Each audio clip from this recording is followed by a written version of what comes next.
Hello everyone, welcome to Nafi the Educator. It's me and Nafi.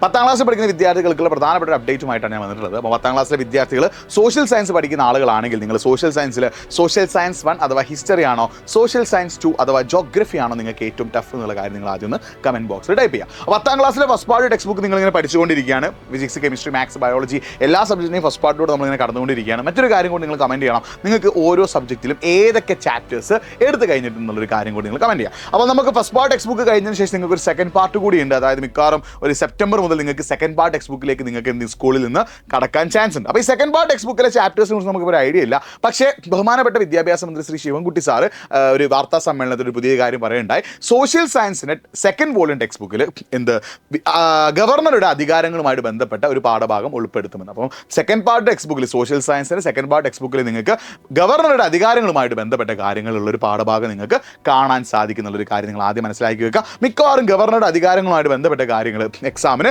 ചോദിക്കാനും chance ഉണ്ട്. അപ്പോൾ ഗവർണറുടെ അധികാരങ്ങൾ നോക്കി വെച്ചോ, അതെന്ത് ചെയ്യുന്നു നിങ്ങൾക്ക് എക്സാമിന് ചോദിക്കാനും ചാൻസ് ഉണ്ട്. അപ്പം സോഷ്യൽ സയൻസ് ഹിസ്റ്ററിയിലായിരിക്കും മിക്കവാറും പാഠം വരിക. സോഷ്യൽ സയൻസ് 1 സെക്കൻഡ് പാർട്ടിൽ ഗവർണറുടെ അധികാരങ്ങളുമായിട്ട് ബന്ധപ്പെട്ട ഒരു സോഷ്യൽ സയൻസ് 1 ഹിസ്റ്ററി ടെക്സ്റ്റ് ബുക്കിലായിരിക്കും മിക്കവാറും ഒരു പാഠം ഉണ്ടാവുക. അപ്പോൾ സോഷ്യൽ സയൻസ് 1 ഗവർണറുടെ അധികാരവുമായിട്ട് ബന്ധപ്പെട്ട ഈ ഒരു പാഠഭാഗം ഉണ്ടാവും. അപ്പോൾ ഗവർണറുടെ അധികാരം എങ്ങനെ എന്നുള്ള കാര്യങ്ങളൊക്കെ ഒന്ന് മനസ്സിലാക്കിയും വെച്ച് അതേപോലെ തന്നെ എക്സാമിന് ഇത് ചോദിക്കാനും ചാൻസ് ഉണ്ട്. അപ്പോൾ ഇത്തരത്തിലുള്ള എഡ്യൂക്കേഷൻ അപ്ഡേറ്റ്സ് നിങ്ങൾ 7ാം ക്ലാസ് മുതൽ +2 വരെ പഠിക്കുന്ന വിദ്യാർത്ഥികളാണ്, നിങ്ങൾക്ക് എല്ലാ തരത്തിലുള്ള എഡ്യൂക്കേഷൻ അപ്ഡേറ്റ്സും നാഫി ദി എഡ്യൂക്കേറ്റർ എന്ന എൻ്റെ യൂട്യൂബ് ചാനൽ നിങ്ങൾക്ക് ലഭിച്ചുകൊണ്ടേയിരിക്കും. നിങ്ങൾ എന്ത് ചെയ്യുക, കാര്യങ്ങളൊക്കെ സെറ്റാക്കി പഠിക്കുക, അടിപൊളിയായിട്ട് പഠിക്കുക, ജിൽജിലായിട്ട് പഠിക്കുക. നിങ്ങൾക്ക് എന്തെങ്കിലുമൊക്കെ സംശയം ഉണ്ടെങ്കിൽ nafi.edupote എന്ന എൻ്റെ ഇൻസ്റ്റാഗ്രാം പേജിലേക്ക് ഒന്ന് മെസ്സേജ് അയച്ചു. അപ്പോൾ സെക്കൻഡ് പാർട്ടിന് വേറെ ടെക്സ്റ്റ് ബുക്കിലെ പാഠഭാഗങ്ങൾ നമുക്കറിയില്ല, സോഷ്യലിൽ തന്നെ ബാക്കി ഏതൊക്കെ പാഠങ്ങളുണ്ട് നമുക്കറിയില്ല. പക്ഷേ സോഷ്യൽ സയൻസ് 1 അഥവാ ഹിസ്റ്ററിയിൽ സെക്കൻഡ് വോളിയത്തിൽ ഗവർണറുടെ അധികാരങ്ങളുമായിട്ട് ബന്ധപ്പെട്ട ഒരു പാഠം ഉണ്ടാകുന്നത് ഏകദേശം കൺഫേം ആയിട്ടുണ്ട്. അപ്പോൾ ഇത്ര അപ്ഡേറ്റ്സിനായിട്ട് നമ്മുടെ ചാനൽ, നമ്മുടെ പേജും ഇൻസ്റ്റാഗ്രാം പേജ് ആയിട്ടുള്ള nafi.edupote ചാനലായിട്ടുള്ള നാഫി ദി എഡ്യൂക്കേറ്റർ ഒന്ന് സബ്സ്ക്രൈബ് ചെയ്ത് വെച്ചു. ഞങ്ങൾ മറ്റൊരു കാര്യം കൂടി കമൻറ്റ് ചെയ്യുക, നിങ്ങൾക്ക് SSLCയിൽ പഠിക്കാൻ ഏറ്റവും ടഫുള്ള